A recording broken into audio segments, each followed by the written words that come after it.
Hi viewers, welcome back to For Trends. இன்னைக்கு கருப்பு கவுனி அரிசியில பிரெட் டோஸ்ட் பண்ணிருக்கேன். சின்ன பிள்ளைங்க வந்துட்டு அரிசி வந்து கருப்பா இருக்கிறதுனால சாப்பிடுறதுக்கு ரொம்ப சிரமப்படுவாங்க.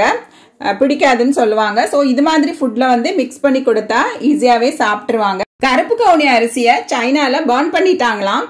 ஏன்னா அங்க உள்ளவங்க வந்து கருப்பு கவுனி அரிசி சாப்பிட்டு 130 வயசு வரை இருந்தாங்களாம். ஓகே வாங்க சட்டு இந்த ரெசிபி எப்படி பண்றதுன்னு பார்க்கலாம்.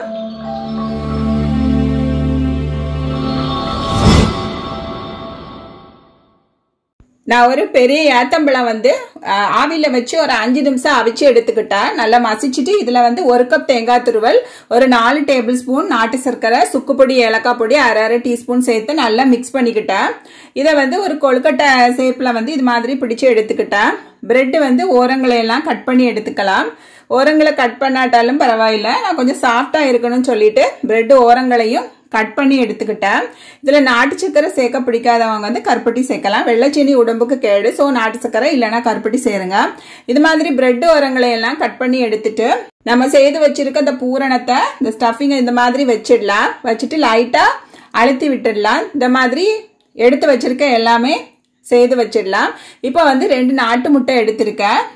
நாட்டு முட்டை கூட இந்த கருப்பு கவுனி அரிசி வந்து நான் எப்பவுமே பவுடர் பண்ணி வச்சிருப்பேன். நல்லா பவுடர் பண்ண கருப்பு கவுனி அரிசி பொடி வந்து 2 டேபிள் ஸ்பூன் சேர்த்துக்கிட்டேன். 2ல இருந்து 3 டேபிள் ஸ்பூன் வரைக்குமே சேர்த்துக்கலாம். இதுலயும் 1 டேபிள் ஸ்பூன் நாட்டு சக்கரை சேர்த்துக்கிட்டேன். சக்கரை பொடியாட்டை சேர்த்துக்கிட்டேன்.